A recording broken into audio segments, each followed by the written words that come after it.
Hey guys and gals of YouTube, how y'all doing? Dave Boyd here, and we finally got, what was it called? Starhawk 2 from 1995, 1789 Unitron set. Finally got the parts in for it, which was missing these 1x2 tiles right here. And sometimes some of the ones you'll see on listings don't show this, but if you go through the deep dive of the instructions, this piece was missing on this set, even though we would complete. Another weird one, there's 3 of these here. Real quick breakdown of it. It's a big flyer, the big flyer, air quotes, from the Unitron line. Panel on the back does come down. Sometimes they're misassembled where this has got too much of a space. Bottom view. And you see one of these little action arrows right here, because what happens is you can break this loose here, have an individual flyer. We got one Unitron guy in there.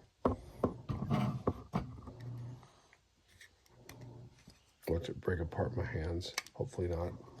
Kind of interesting staggered design. It's pretty cool. Let's look at the main build here. Go ahead and assemble it again, I guess. And it does tab together pretty nice, so it's a pretty nice setup. First of all, this side over here opens up. Notice the trans blue.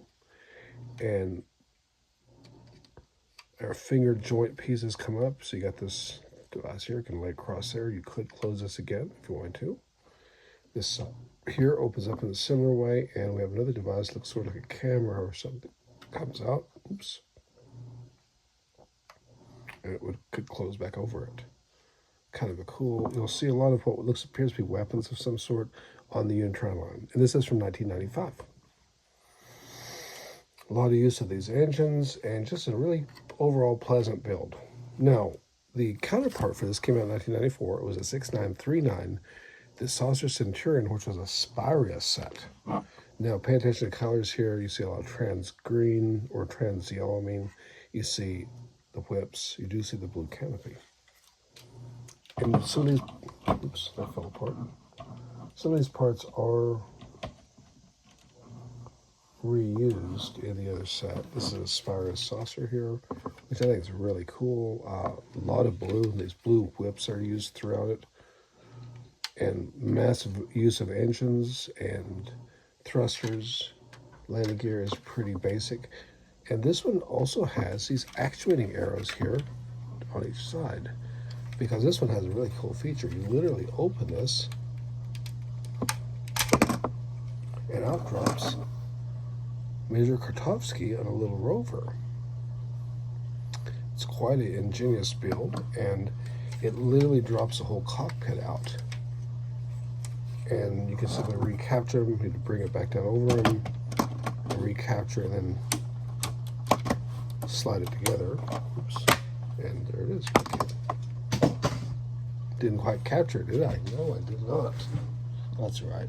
It's made of plastic. I don't think it's injured. This works so well off camera. It just doesn't really... Yeah, you bring them down all the way, and then just push it together. There it is. He's captured. It also has a regular Spyrius guy here. So you got 2 crew members, and you got the cool blue canopies. This is a little bit scratched up. This is definitely a veteran of the Carpet Wars. But it's got this arm that comes out here, which I think is pretty neat. Little grabbers or whatever on here. Once again, a lot of weapons uses. And if you follow the fluff of Spyrius, it seems like it's more of a smash and grab more than, you know, spying and being all secretive. It seems a lot of really bristling with weapons, really high speed looking. But this would have been 1994 and 1995. And I think it's pretty cool to see both. Yeah, definitely pretty cool, actually. Once again, very basic.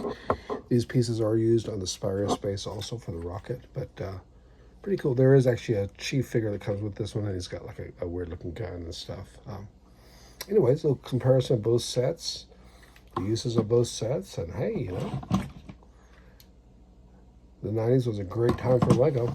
Anyways, appreciate the views out there. Great community. Y'all stay safe. Till next time. Ciao.